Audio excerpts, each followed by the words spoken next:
ഞാൻ doctor Sulfi Nooh, Indian medical അസോസിയേഷൻ്റെ പ്രതിനിധി നമ്മോടൊപ്പം ടെലിഫോൺ ലൈനിലുണ്ട്. ഡോക്ടർ സുൽഫി, ഈ അന്വേഷണ റിപ്പോർട്ടിൽ ഡോക്ടർമാർക്ക് ലഘുവായ പിഴവുകൾ മാത്രമേ ഉണ്ടായിട്ടുള്ളൂ, നടപടി പോലും വേണ്ടതില്ല, കേവല ആശയവിനിമയ പ്രശ്നങ്ങൾ മാത്രമെന്നാണ് എഴുതിയിട്ടുള്ളത്. അതേസമയം കുഞ്ഞിൻ്റെ അച്ഛനോ അവർക്കൊപ്പം നിൽക്കുന്നവർക്കോ ആർക്കും ഇത് ഒട്ടും കൺവിൻസിംഗ് അല്ല ഈ റിപ്പോർട്ട് എന്നതുകൂടി കാണുക. ഡോക്ടർമാർ ചെയ്യേണ്ട ഉത്തരവാദിത്തങ്ങൾ ചെയ്തില്ല എന്നവർ പറയുന്നു. അന്വേഷണ റിപ്പോർട്ടിലുള്ള അതൃപ്തിയും രേഖപ്പെടുത്തുകയാണ്. സത്യത്തിൽ ഇത് ഈ റിപ്പോർട്ട് പ്രഥമദൃഷ്ട്യാ കുഴപ്പങ്ങളുള്ളതാണോ സുൽഫി? നമുക്ക് ഈ കാര്യങ്ങൾ റിപ്പോർട്ട് വന്ന മുതൽ നമുക്ക് അറിയാവുന്നതാണ്. ഈ അൾട്രാസൗണ്ട് സ്കാനിൽ ആദ്യത്തെ ചെയ്ത അൾട്രാസൗണ്ട് സ്കാനിലും അനോമലി സ്കാനിലും ഒക്കെ തന്നെയും കൃത്യമായിട്ട് ഒരു അപാകത അല്ലെങ്കിൽ ഒരു കൺജനിറ്റൽ ഡിഫോമിറ്റി കണ്ടുപിടിക്കാൻ കഴിയാതിരിക്കുന്ന സാഹചര്യമുണ്ട്. ഈ നമ്മളുടെ മെഡിക്കൽ സംവിധാനങ്ങളിൽ അൾട്രാസൗണ്ടിൽ നമുക്കൊരു 4D അൾട്രാസൗണ്ട് സ്കാനിൽ മാത്രമേ വളരെ മൈന്യൂട്ട് ആയിട്ടുള്ള അല്ലെങ്കിൽ വളരെ ചെറിയ ഗർഭസ്ഥ ശിശുവിന്റെ ചെറിയ പ്രായത്തിൽ പോലും അത്തരം കാര്യങ്ങൾ തിരിച്ചറിയുവാനുള്ള രീതിയിലേക്ക് എത്തുവാൻ കഴിയുള്ളൂ, വ്യക്തതയോടുകൂടി നമുക്ക് കാണുവാൻ കഴിയുള്ളൂ. 2D അൾട്രാസൗണ്ട് സ്കാനാണ് നമ്മുടെ മെജോറിറ്റി സ്കാൻ സെന്റേഴ്സുകളിലും അവൈലബിൾ ആയിട്ടുള്ളത്. ആ സ്കാനിൽ ഇത് കണ്ടെത്താൻ കഴിഞ്ഞില്ല എന്നുള്ളതാണ് വസ്തുത. അത് ഡോക്ടർ അതിൽ വ്യക്തമായി രേഖപ്പെടുത്തിയിട്ടുമുണ്ട്. അത് മാത്രവുമല്ല, ഈ ആംനിയോട്ടിക് ഫ്ലൂയിഡിന് കൂടുതലുള്ളതുകൊണ്ട്, പോളിഹൈഡ്രാംനിയോസ് എന്ന് പറയുന്ന ബുദ്ധിമുട്ടുള്ളത് കൊണ്ട് തന്നെ കൺജനിറ്റൽ അനോമലി അല്ലെങ്കിൽ ഇതുപോലെയുള്ള ഗർഭസ്ഥ ശിശുവിന് വൈകല്യങ്ങൾ ഉണ്ടാകാനുള്ള സാധ്യത ഉണ്ട് എന്ന് കേസ് ഷീറ്റിൽ രേഖപ്പെടുത്തി കുട്ടിയുടെ അമ്മയോടും അച്ഛനോടും പറയുകയും ചെയ്തിട്ടുള്ളതാണ്. അപ്പോൾ അങ്ങനെ ഒരു സാഹചര്യത്തില് ആദ്യത്തെ സ്കാനിൽ അല്ലെങ്കിൽ പോലും ഹോസ്പിറ്റലിൽ എത്തിയതിനു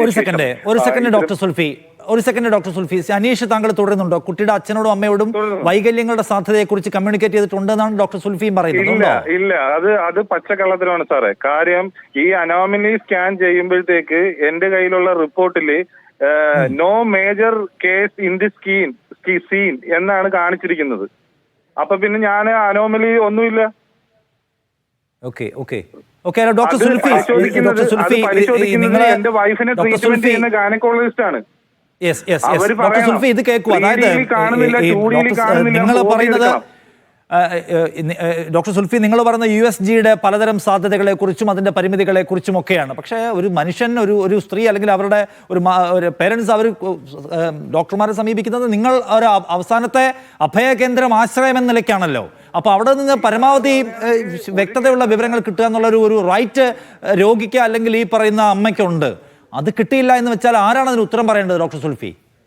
ഞാനൊരു കാര്യം ഒന്നുകൂടെ വ്യക്തമായി പറയാം. ആദ്യത്തെ സ്കാനുകളിൽ ഇത് വ്യക്തതയോടുകൂടി കണ്ടെത്താൻ കഴിഞ്ഞില്ല.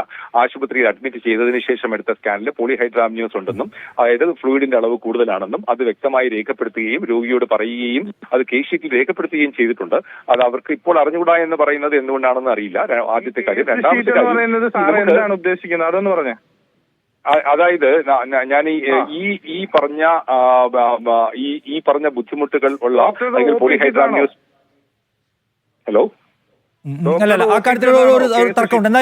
എന്തായാലും ഈ അന്വേഷണത്തിനകത്ത് നമ്മൾ ആ നിലയ്ക്ക് ഒരു തർക്കത്തിലേക്ക് പോകുന്നില്ല. ഓക്കെ, താങ്ക് യു സുൽഫിയും അനീഷ്. ഇതിനകത്തൊരു കാര്യമുള്ളത്, അന്വേഷണ റിപ്പോർട്ടിനകത്ത് ആ കുട്ടിയുടെ കുടുംബം, അച്ഛനും അമ്മയും അവർ തൃപ്തരല്ല. പ്രഥമ ദൃഷ്ടി അതിൽ ചില ഒരു അസാധാരണത്വമുണ്ട്, അത് അംഗീകരിക്കരുത് എന്നാണ് കുടുംബം ആവശ്യപ്പെടുന്നത്. ഡോക്ടർമാരുടെ ടേക്ക് എന്നാണെന്നുള്ള കേൾക്കാം. Thank you.